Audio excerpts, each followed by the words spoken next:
What? No. I did it first. It was me. It was me. Let me look at this.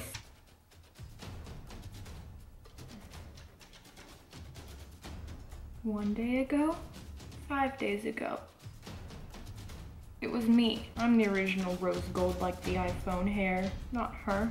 Not her. Hey, what's up guys? It's Taylor. And yeah, I don't know if y'all saw, but yeah, Kylie Jenner got rose gold hair. And you know, she's being credited for creating it when it was me. I created it. I am the sole creator. I invented the hair color.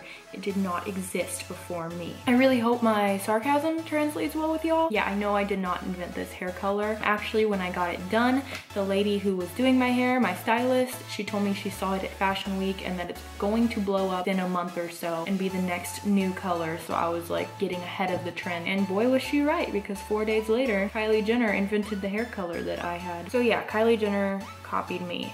I'm sure, I'm positive. She saw my picture and she took it to her hairstylist and said she wanted it. It's not like she would be at Fashion Week or anything like that. It's not like she has those kinds of connections. It's not like she's into fashion. She's just really into animal care and saw my rose gold hair and wanted it. That's actually what it was. Anyway, so today I'm gonna be talking about praying mantis care actually. I'm obviously not in my room. I just wanted a table. I just really wanted a table to put my stuff on for this video because trying to do it on my bed would just be really difficult. So today we're going to be talking about praying mantis and how to take care of them. So mainly today we're gonna be talking about how to set up a praying mantis terrarium. Setting up a praying mantis terrarium is actually one of the easiest things ever in the world because as you know, they're not very big and they don't need a lot of room. Basically, you want it to be taller than it is wide. You really want the enclosure to be at least 2 times as big as they are wide and about 3 times as big as they are tall. The best and easiest way I can explain it. For example, if you have a hatchling or a young praying mantis, any kind of juvenile, they can fit in a little cup like this. This is a very simple cup. All you need is some substrate, which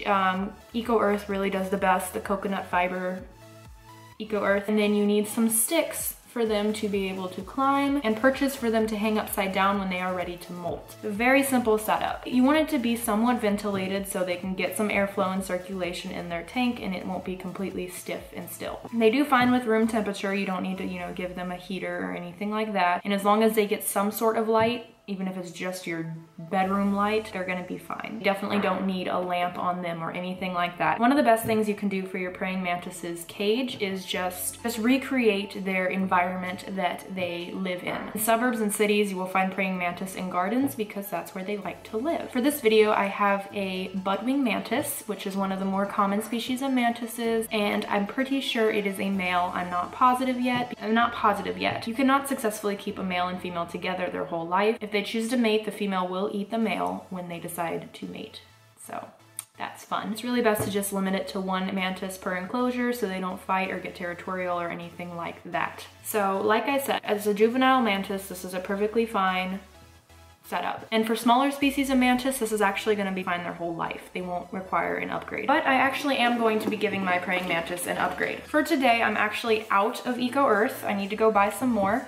So I will not have enough substrate to really make it thick in this container. I'm only gonna be using what I already had in this container in here. So this is how you set up a praying mantis container. I wouldn't really use a rounded fishbowl because they like to climb, and if it's all rounded, they're not gonna be able to grip on the sides. I really like the like octagon, hexagon, those kind of shapes, or the cylinder shapes where they have the top and bottom to grasp onto. When you're setting up their habitat, the first thing you want to do is put the substrate in. I might have some fruit flies in here, so I hope they don't fall out. So on this stick I have Moriarty. Here he is. I call him Mo, or Maury, but his name is Moriarty. Comes from Sherlock Holmes. The name comes from the villain in Sherlock Holmes. I named him that because my tarantula is named Cersei, which is what I would like to call the villain in Game of Thrones. And because of that, I kind of wanted to keep the trend going and give my other creepy crawly animal another villain name. I'm gonna put him already in the container because I don't want to lose him while I'm setting this up. Or he doesn't want to be in the container, he wants to hold on to me. Okay then. So when a praying mantis molts, here's what a praying mantis molt looks like. It literally just looks like a floppy version of their own selves. Sorry about my really dirty nails, that's really disgusting, but I didn't realize it was like that until this moment. That was from digging around in my cages I really have to do a lot of nail care to keep my nails clean. So I'm just gonna go ahead and pour all of this into the container. Here's the container so far with the Eco Earth on the bottom. Next, you just want to decorate it and recreate their natural habitat, basically. I really wouldn't recommend getting your decorations from your own backyard because you don't know what has been, you know, if you have any kind of bug treatments on there or pesticides, or most people really don't know what is on their plants in their backyard and things like that. So it's best to, I get fake stuff. I mean, it still looks cute and I don't have to worry about it dying off. Anyway, we're just gonna decorate it now. And yeah. I got some cool leaves here.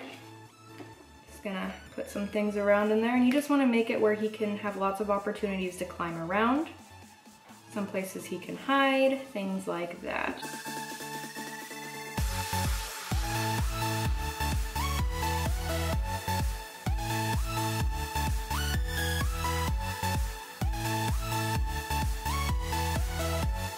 Kind of hard to see, but he is now in there.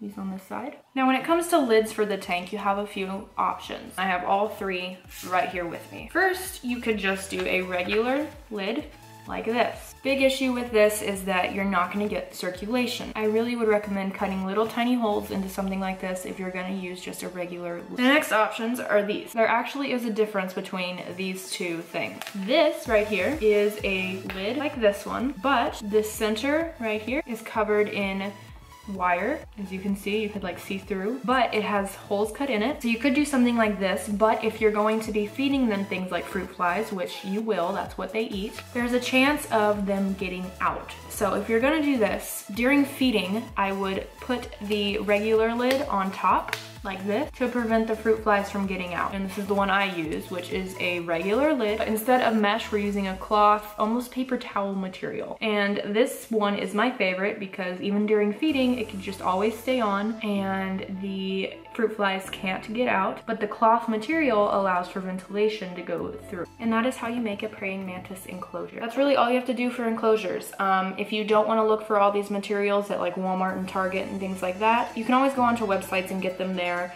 I got these fake flowers from, I want to say it was like called That Mantis Place or something like that, but I'll put it right here and put it in the description. And they also sell praying mantises themselves.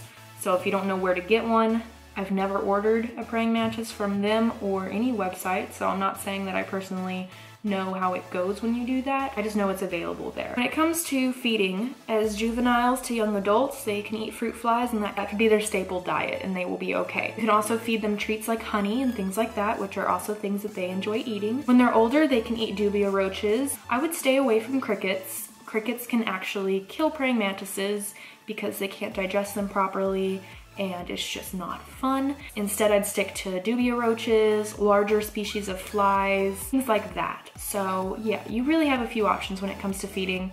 Fruit flies has been the easiest for me. I've seen a tremendous amount of growth in my praying mantis every single day. He molts wonderfully, he does all of that great, and all he eats are fruit flies. They do not live that long when it comes to lifespans. They live anywhere from like 4 to 9 months, and that is about it. I believe only a few species lived 9 months, and that's like at most. So you're not really gonna see that too often. I do mist my mantis cage down so lightly, about 3 times a week. I just do like one tiny little squirt, and that helps him get water. Other than that, he's gonna get all of his water from eating his fruit flies. About every 2 weeks, just freshen up the cage, give him some new Eco Earth, just make it a little brighter and cleaner, and that's really all you have to do. You know when they're going to molt because they will hang upside down from normally the top of their enclosure. Just don't feed them during this time. They're gonna reject the food and you don't want a lot of fruit flies just hanging around in there while they're molting. That will stress them out. Thank y'all guys for watching. I hope y'all guys enjoyed. How y'all liking this new light though? My new lighting is so nice. Oh, my strap is twisted. Oh God, I hope it wasn't like that the whole video.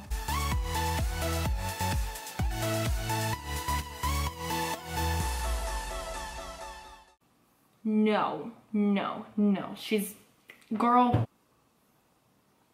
Kylie Jenner stole my hair. This is happening.